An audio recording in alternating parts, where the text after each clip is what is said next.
Okay, anybody that knows me knows that I love to make bread, and I do. I love to make homemade bread. It's the best. But I am not against using a mix, y'all, especially when you have them as good as this. I am making, we're just having some beef vegetable soup tonight, and I want to whip up some bread, and I want to make it really simple. And so I'm going to use this mix and show you how really, really simple it is to put this together. Now, this is a rosemary focaccia bread. It's delicious. We're going to toss this into our bowl. I'm going to use the mixer to do this. You can certainly do it by hand. Mixer just is easier for me. And so we're going to add 1.5 cups of warm water. You want that water warm, not cold. And 1/2 cup of olive oil.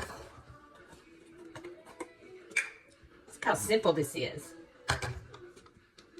You don't have to worry about putting your flour in or making sure you have your baking powder correct. All you do is put that mix in, add your olive oil and your water, and you are good to go.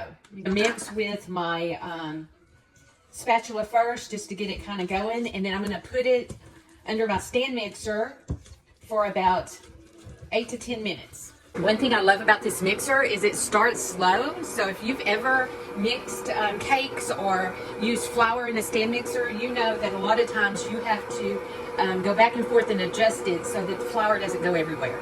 But with this, it starts very slowly, and then it will speed up. So that way your flour gets incorporated into the wet ingredients before it starts flying everywhere. Okay, this is going to go 6 minutes, and then I'll be back. Okay, we're back, and I'm going to stop this.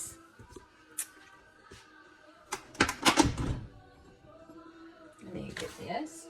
Now this dough is supposed to be wet, sticky, but smooth. And I think that's what we have.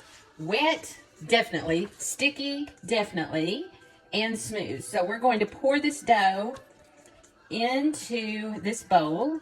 I greased this bowl with olive oil to make sure it doesn't stick. So I put the dough into this bowl, and you can see I've got it well greased. You can see a little bit of the oil around.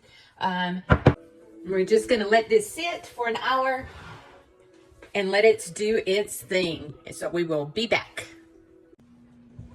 Okay, it's been about an hour. And so I think the flour in this mix is all ready, and we're going to uncover it and simply take whatever dish you're going to use. Oil the dish. You can do a 9x13. You can do a round pan, whatever you want to put it in. Okay, it is almost dinner time, so I'm ready to bake my bread, and I'm going to show you how you finish it off. Here we go. So this needs to have doubled in size, which it looks like it has. It has definitely doubled in size. And now we are going to just drizzle some, we're going to preheat the oven to 450. Then we are going to drizzle a little bit of our oil over the top. I don't need a lot because I still have some around the edges, but I'm just going to drizzle a little around the middle of it. And then you want to make sure that the oil gets down in there. So you're just going to take your fingers and kind of poke little holes in your bread. Get that oil down in there. And this is kind of like the signature of a focaccia bread. And you see all these little indentions. It's so yummy. Okay, our soup is almost done, and I'm going to pop this in the oven at 450 and bake it for, about 18-20 minutes, depending, when it looks all yummy and brown on top and ready to go. So I'll show you the finished product. Okay, I just pulled this out of the oven, and y'all, it smells so good. It did bake. I had to bake it for about the full 20 minutes.